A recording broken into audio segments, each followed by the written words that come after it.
Good evening. Welcome to WSBI, your resource for success podcast program, where you get to meet inspiring women-owned businesses from across the country. And now, for your host, Kimberly McElmore. All right. Hello, and welcome to another night of sharing. With us, we have Martine Mayas, womb Cofident Specialist, vision board intuitive, a uterine fibroid survivor, speaker, and lead writer and author of the newly released Faces of Uterine Fibroids. Welcome, Martine. How are you? Thank you for having me on board. How are you? I'm good. I'm glad that we finally got this connection thing going right, because it has been one of those nights, right? Yes, definitely. And I'm quite excited to be on now that we have it all together. I know. You know, the greatness of technology and then the craziness of Skype. So, but again, it's a pleasure to have you on. I'm really glad that we finally got this opportunity. Before we kind of dive into any of this interview, why don't you tell the listeners a little bit about yourself? Well, my name is Martine Mayas. I'm the author and lead creator of Faces of Uterine Fibroids. Faces of Uterine Fibroids is an anthology for women, by women. We basically explain our conditions with the condition of uterine fibroids. Four ladies and I took the initiative to share our personal stories on behalf of the uterine fibroid condition. And since then, it has been a movement of information, education, and awareness that has been working on. It's been going in that direction. And okay. I'm very pleased. I'm very pleased to have taken the initiative to share my story, and also to have helped out so far as many people as I possibly can. And it still continues. Information is vital, so the more we know, the better it is. And I'm just here to share my story. All right. If you have any questions, here it goes. Well, it's definitely an excellent topic of discussion to have. I could definitely probably share a whole lot with you as we're going through this process of this interview. As you're talking, do me a favor too, because I'm kind of getting we're cutting out just a little bit on your end. So I don't want us to miss anything. I want the listeners to be able to hear everything that you have to say. So, okay.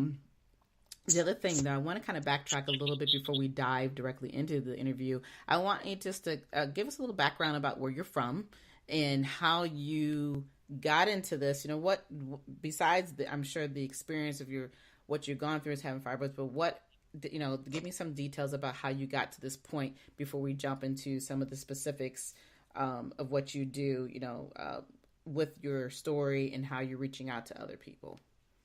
Okay. So I was born in Brooklyn, raised in Queens.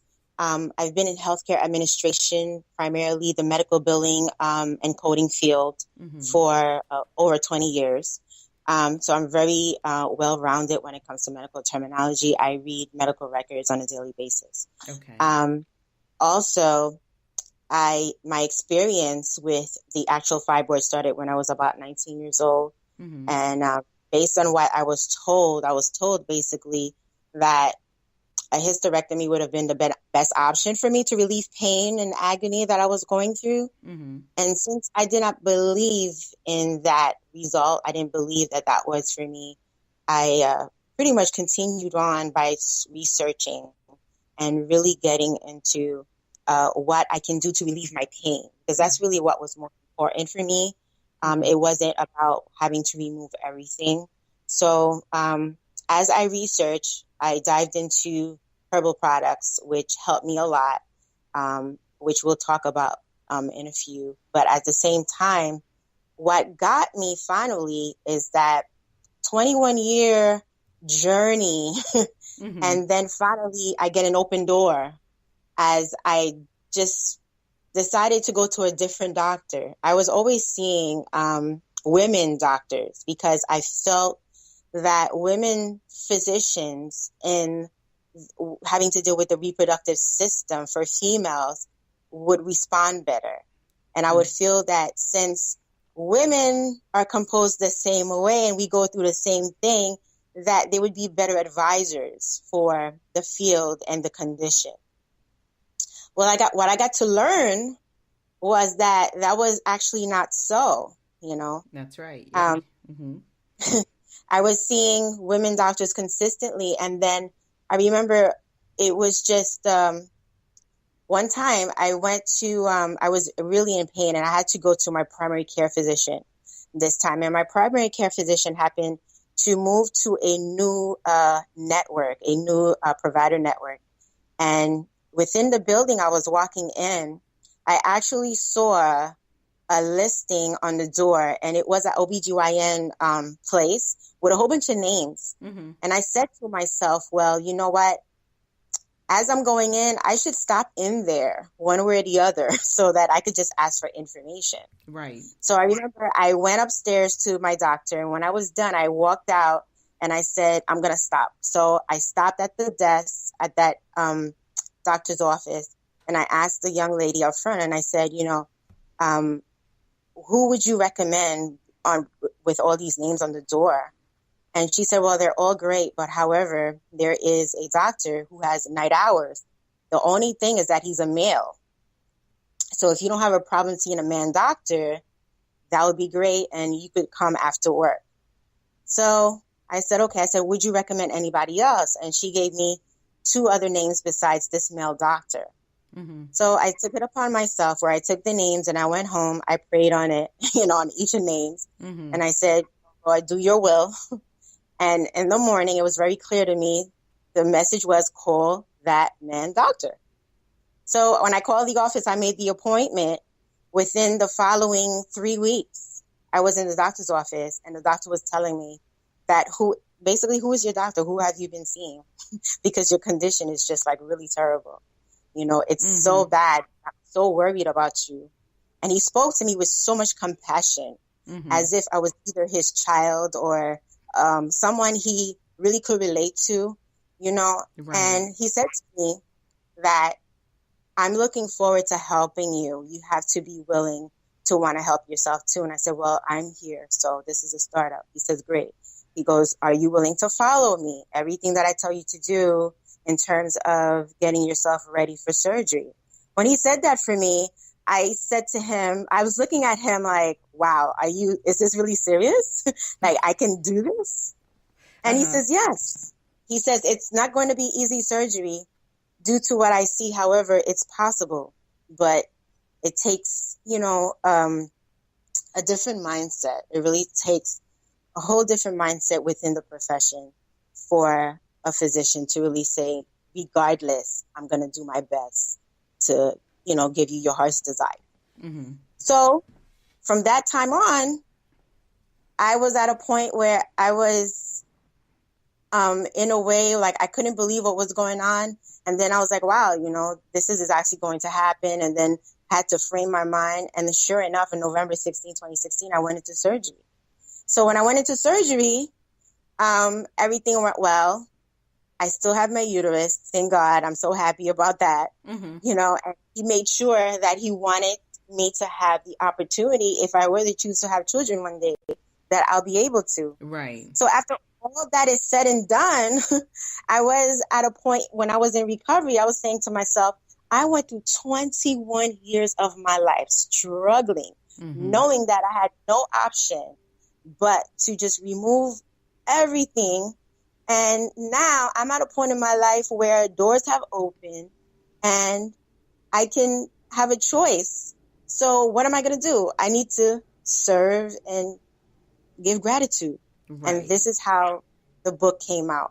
And this is how the movie started. Okay. Let me just ask you a couple questions. So I'm sitting here listening to your story, and it's just amazing. I'm sure that you've met many other women who have gone through this consistently. And I'm listening to your story because your story is a lot like what I have been through, but the difference is I wasn't able to save mine. And the thing that really caught me is that the first part of what you were talking about, how we as women, we initially decide that, hey, you know, we're going to go with a woman physician because we think that all women are going to think alike. We know our bodies. They're going to be more willing to help us and understand us. And we have all, I think at one point you learned that that is definitely completely the opposite. I know that's been my experience. And almost to the point where as a woman, I don't even want to deal with any female doctor and any sort because the mindset, it's this typical mindset of, well, what's your problem? Why do you think you have a problem? Or, oh, we don't, just do this or do that. And so to hear you say that, I don't know how many other women have actually could admit to the fact that not all women doctors are really on your side.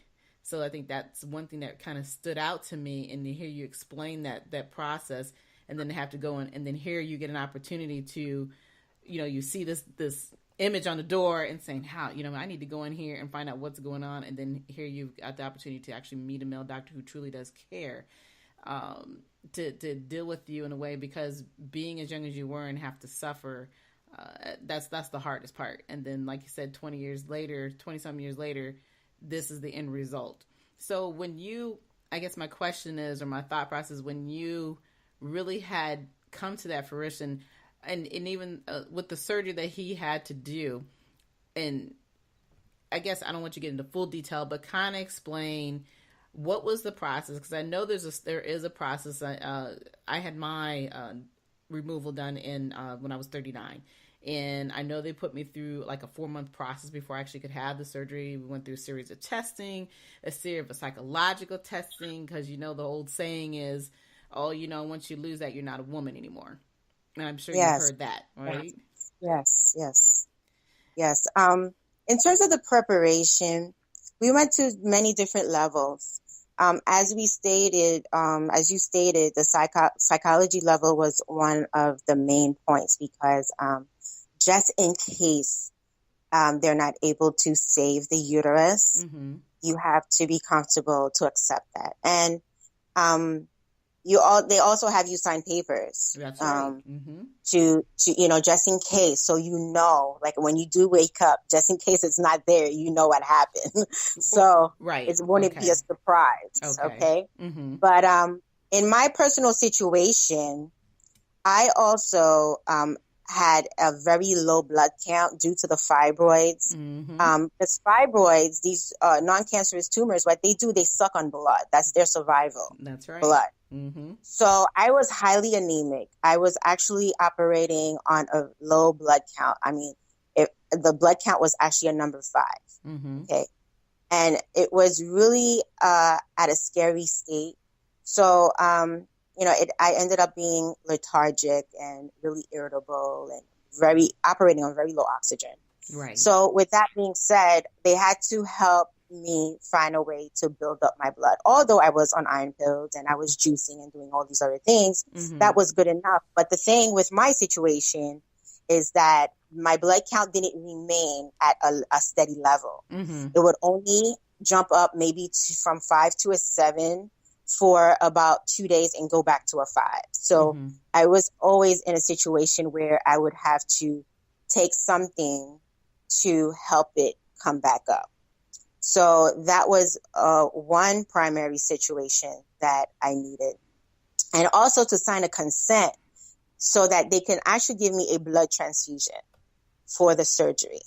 So that was the first time I would be receiving a blood transfusion for the surgery to make sure that everything would go well. Another factor was the MRIs. The MRIs are exclusively important because it's the MRIs that will actually tell the doctor the exact location of where where the fibroids are in the uterus. Okay, it's very descriptive. It's a very live color type of picture. They know exactly where things are situated, so they know exactly where to go. The MRI is a better photo and description than the ultrasound. Right. And you have to go to radiology for that. So that's another part of preparation. Another part of preparation also was making sure that he had all my records from my primary care physician, stating, where my levels were a few months ago and to make sure that they pretty much went up by the time that I was ready for surgery with him. And then he also had to alert my primary care physician. And due to the fact that I also was suffering from hypertension due to the low blood count and a lot of pressure, within my heart for circulation, I was dealing with hypertension, and I was on hypertension medication. Then he had to consult my cardiologist as well. So altogether, I had a team of men doctors who put this together, to tell you the truth. Wow. It was a lot of effort on each of their part. And thank God I received great assistance from each of them. Right. So it worked out very well. But it's not something that you just get up and go do, like I tell people. Absolutely. Financially, you have to be prepared. My recovery time was exactly 2 months where I had to stay in bed. Okay. I had to stay in bed for basically 2 months. I did walk around, but thank God my bathroom was just right next to my room. So that's the most that I did. Living in a colonial home where I have a high staircase, I was not able to go up and down. So you need your family and friends, you need your loved ones beside you to help you until you're able to really be on your feet totally. Right. And also be able to go back to work. It's something that you have to plan. So I pretty much planned it as if I describe it, planning it as if I was going to give birth, because I felt as if this is what was going to happen. I felt that this was my difference. This is what I was just going to, remove the pain and agony that I've been carrying for so long and start new. Yeah, you're right. Your whole experience is exactly how that works. And the one thing that I could never understand, and I don't think anybody's ever been able to explain it to me yet, not even the doctors, that why is it that women of color have so many problems with fibroids? It seems to run rampant in our bodies, and nobody's ever been able to explain it. And I've been trying to understand that I'm 57 years old, and I've gone through that same process of, when I was in my teenage years, constantly having, the constant pain and having issues with the cycles, month in and month out, to the point even before up to my surgery where I literally bled for more than a year straight, and it's like nobody to this day has been able to explain why it affects women of color so rampantly. Now, with your research that you've even done, have you been able to understand that process, or why it affects us the way it does? Well, one thing I could tell you that I've discovered is the composition of our foods, or the ingredients that we utilize within our cooking, and the type of foods that we actually eat. Many of us, unfortunately, we end up eating a lot of fat intakes, and a lot of fat intakes incorporates a lot of carbohydrates, and these carbohydrates, and for some part you could include the dairy products. For some part of this, what happens is that those ingredients that I just mentioned, they are very high in creating high levels of estrogen within our system. Okay. And if we're constantly eating like fried foods, processed foods, fried chicken and all that stuff, macaroni, and it's a habitual everyday type thing, we tend to eventually develop these tumors. That's just one side that I've discovered, and I've realized these patterns because I also for a while, I was seeing a nutritionist, and she actually helped me. And she was African American woman, and she helped me to realize the difference between regular white carbohydrates as opposed to the more healthier fats. Right. And it was a major distinction for me, and it was something that I had to change. And I realized that at the same time, not knowing also put me in a situation where it created a problem for me. So I had to alter my life in many different ways. Simple things like, we eat a lot of cereal. we ate a lot of cereal. A lot of us eat cornflakes day in and out. And sometimes it's every morning. And I know I used to be one of them. Every morning I could have cornflakes. So once in a while I could change it up and do eggs or something. But my cornflake was regular for me.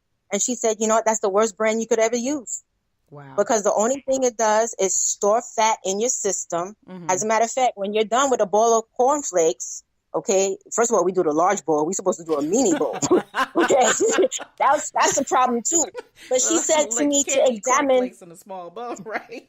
Okay, so that's another thing she told me to examine how I was feeling, and I was always lethargic because she goes, do you know the level of the sugar that you have in your system? And then now you're going to drink tea or coffee, you're going to put sugar in there. Right. She goes, you can have sugar on top of sugar. And then you're going to have juice. You're going to have an orange juice later, right? That's another sugar intake. And then let's say you have a yogurt. Okay, snack. Sugar. You know? Right, and then all carbohydrates break down into sugars. Yeah. So she says, of course you're not feeling well. And of course your body is going to be going nuts, and these fibroids can formulate from that. And when she said that to me, I was like, wow, okay. She said, you gotta change your diet, you gotta change your system, you gotta start eating better, and you need to know where to cut out and where to add. So that's something that I had to learn. It's not an easy process, I must tell you. No, you're right. You're right. It isn't. And even as you start to get older, you learn that the things that you tried to eat when you were in your teens and your 20s and 30s, you can no longer do. It's because your body is starting to change. You realize that your body can't provide that intake. But the thing that I find that's very interesting, though, while we're having this discussion and you're sharing your story here, that like I said, women that come, we know it's consistent and it runs rampant through them. But I've even learned that my whole family of women have gone through this process. By the time before we hit 40 or up to 40, we all lost either partial or everything. And and it's like it's hereditary. But like I said, the thing that bothered me the most, that year after year, you ask these same questions and no doctor has really been able to come up with the answer. And even though they may come up with the suggestions and the things that you're talking about, it's at that point it's too late. I mean, we've gone through the process, we've gone through the pain. Now we're in the process of, like you said, preparing for that surgery. And you've been fortunate enough to be able to keep yours, and that's a phenomenal, because I haven't heard too many women who've gone through the same process that we're going through or discussing that have had that opportunity. So it's very interesting to hear how you've learned this process, and like I say, you've taken 20 years to understand it. And for most of us, in that 20 years or whatever amount of time it's taken for us to go through and prepare for the surgery, we didn't know that. There was never that discussion as a teenager saying, well, maybe you should do it this way or that way. And I never really thought that what I was doing was considered out of the ordinary. And of course, as like I said, as you get older, you start to learn a lot more about yourself and learn about what you can eat and what you can't eat. But, I guess I kind of want to dive into, talk to me about your journey with you go out and you do speaking engagements. You have other women that you said that you guys collaborated on this book. Tell me a little bit about your book and how this all works for you and some of their stories. Well, what's good about the book is that it's a composition, it's a collaboration of different stories, different experiences, different journeys, but all concerning uterine fibroids. And what I love about the book is that each story has a different ending. But the issue about it is that every woman ends up being happy with their choice because that was their particular deliverance. Okay. So my story ended up with open myomectomy, which is the removal of the actual fibroids. Within that, my surgery went a little bit deeper because my uterus was pretty much deformed from all of the pressure and everything, and I had a lot of fibroids. So due to the herb intakes that I was actually taking, all the fibroids on the outskirts of my uterus all disappeared. However, I had some fibroids which were inside of my uterus as if I was pregnant. And those are the ones that were giving me issues. So they were very lively, those ones, because there was actually no way to evict them, I would say, unless you have surgery. Okay, because they moved in, they were there. Okay, so they've been living there for a long time. They said, yeah, no, we're not getting out just yet. Yeah. And what was funny is that I literally went through every symptom you could possibly imagine as being a pseudo pregnant woman. Okay. Wow. So I went through the nausea. I went through the vomiting. I went through the joint pain. I went through the inflammations, in my limbs. I was already dealing with the low iron. There are times I could not even walk. I had a distended abdomen. So I definitely looked pregnant at some days and sometimes. It was just the whole process. And people were just like, are you pregnant? Are you pregnant? So that to me at that moment in time was a depressing time. Right. And also being in that situation and being in that state, it was just like people are asking you this question and you're saying to yourself, you don't know if you have, Hello.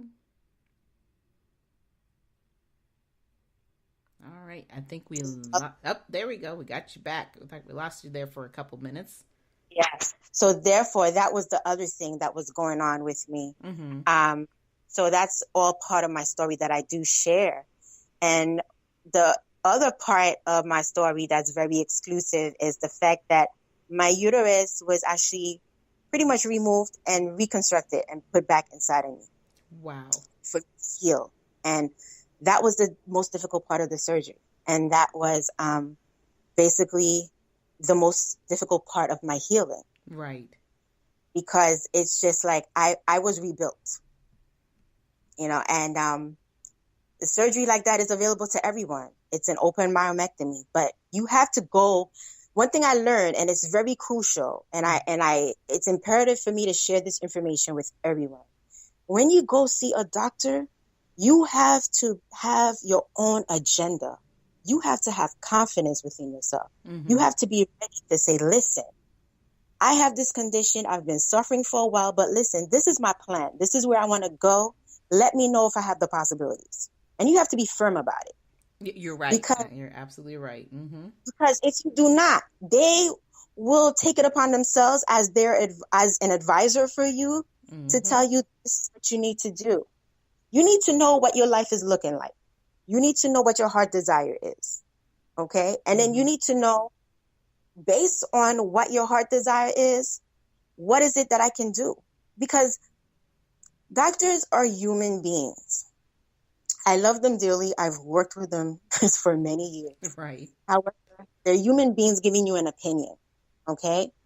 That one opinion is just one opinion. You can go have several different opinions. It's up to you to make that final decision. It's really up to you to make that final decision. Nobody cannot sign anything that you did not vouch to sign on your own. Exactly. No, you're absolutely right. You're absolutely right. So that is something that I'm very strong and adamant about it, to let people know that, listen, you have choices, ask the right questions. So one thing that I do in my group, my women's group, is to teach people to know what questions do you ask if you have this condition. First and foremost, when you go to the doctor, you need to, when they diagnose you, you need to know and say, okay, fine. So basically, where are they located? That's number one. Number two, how big are they? And number three, if you want to conceive, what are my options? What are my chances? Right. Three main questions. Because once you put that out there, they already know where you are. Exactly. They already know what your mindset is. So then now they're going to have to look for an answer to satisfy where you are. Okay? And they're going to take it upon themselves to look for the options and see how it's going to make it work, because you're not going to be an easy go. Okay? You're not going to be an easy go. And that's really what's most important about this whole process. You have to let them know, this is what I'm willing to do. This is what I want to do. Because I know for me, if I really took it upon to listen to the advice that was being given to me at such an early age, I would have had a hysterectomy a long time ago, especially with the pain and agony that I was going through, the process. Right. The only thing you want to think about is you want to be relieved. Exactly. Yeah. You just want to get rid of it all, whatever it takes. Yeah. No, you're absolutely right.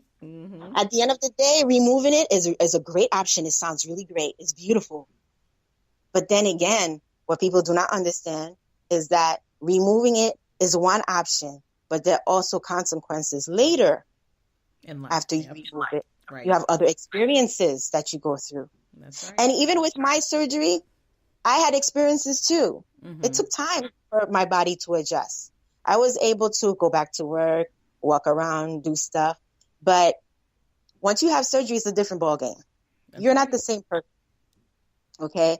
So it took a lot of time. And I also had to readjust my diet to really be more health conscious and really know exactly how I'm eating, what I'm drinking, just to make sure that I don't put anything that's going to aggravate anything. Because my other thing is to make sure that they don't come back. Okay. Right. Okay. Yeah. Makes sense. So that's the other conversation that comes back.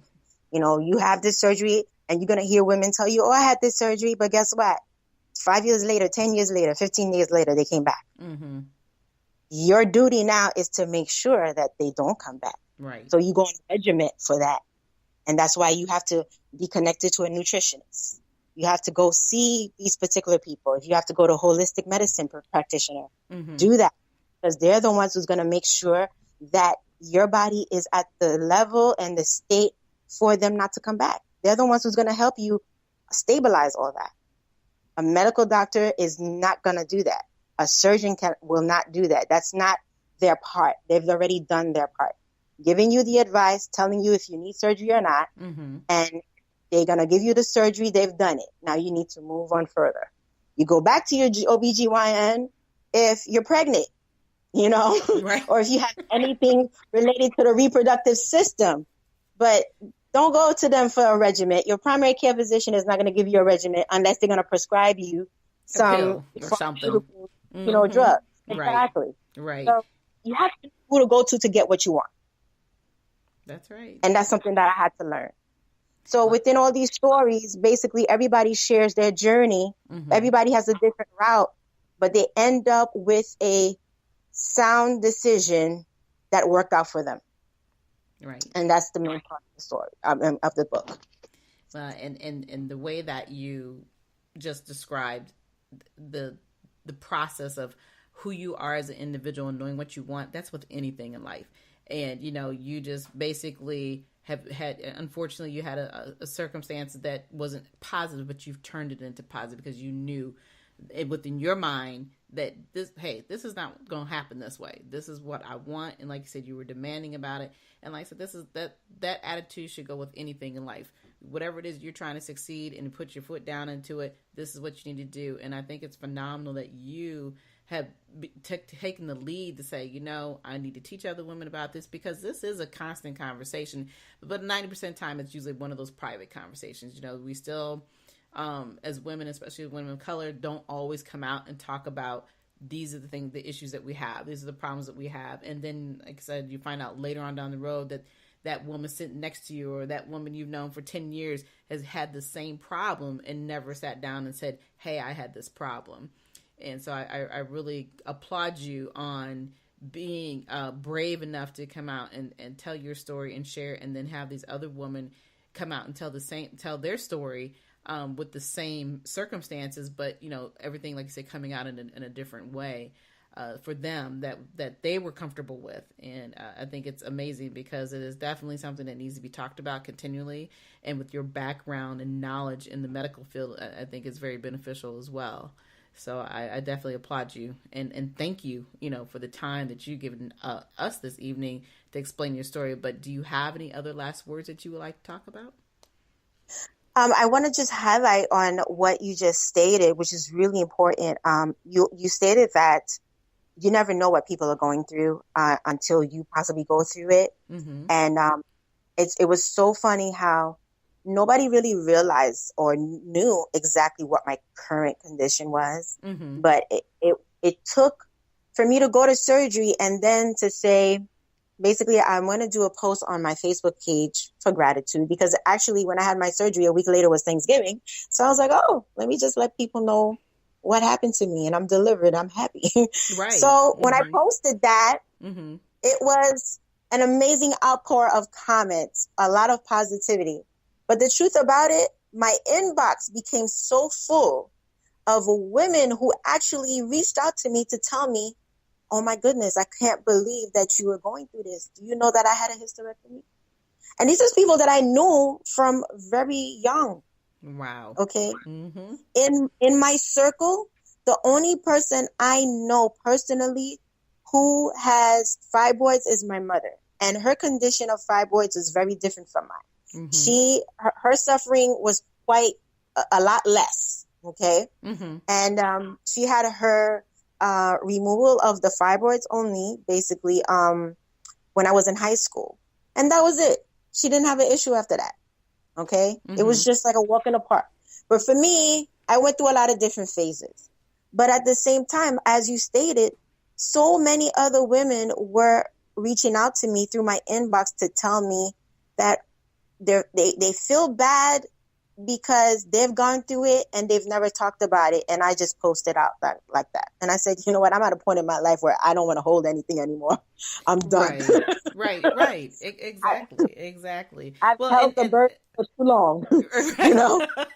Well, like you said, it's that pain, you know, like, so that pain. And then the thought that, you know, when you're going through any type of surgery, you don't know if you're going to make it through it. So when you do, and you realize that, you know, this journey that God has put you on this path, it's like, you know, you wonder why sometimes these things happen to you, but there's always a purpose and a reason for everything that happens to us. We just don't always understand it. But you have taken it and said, I'm not going to question it, but this is what I need to do. This is what I want to do. And like I said, I think it's awesome, because not every woman wants to talk about it. And really, it's kind of, like I said, a factor that we have had to deal with within the Black community and with people of color, period. We don't communicate certain things because, you know, in the old days, you were raised and told, oh, you know, you mind your business. Don't talk about this situation. You don't need to know what's going on in your life. But those things that you're holding in are the things that could save you.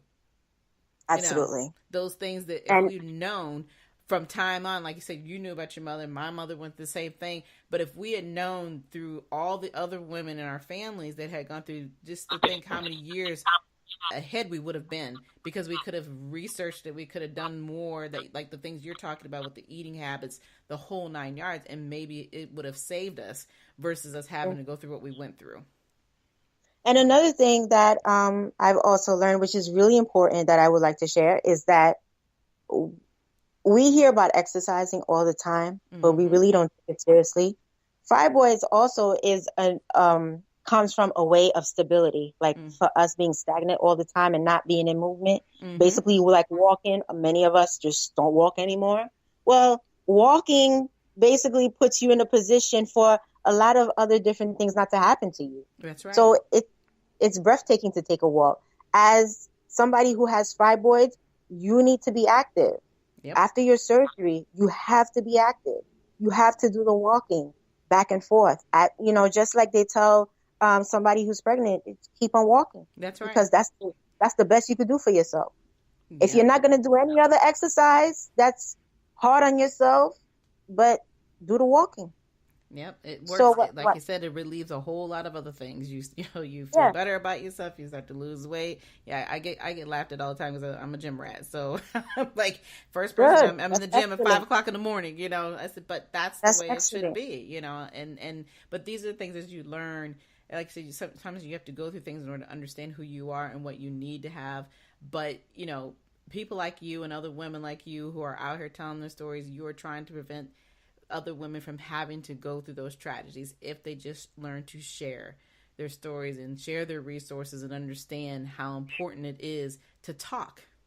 That's all it takes, is that 1 minute of communication, and just in this 30-something minutes that we've been talking, we have learned so much just about what we've gone through personally, but also are sharing with other people. And you know, the whole purpose of this is definitely we want other women to reach out, you know, to you and to some of your other ladies that you're talking to, and you need to have the conversation is really what it boils down to.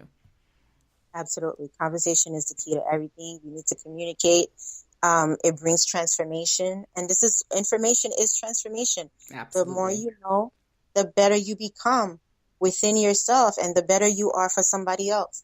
And this is why we do what we do, because it's helping and it's healing at the same time. It's a healing process. That's right. It is. Absolutely. Well, on that note, could you tell the listeners how they can get a hold of you? You could basically get a hold of me through my website, which is www.joinmartinemayas.com. All my other websites are connected to that main website, joinmartinemayas.com. Okay. All right.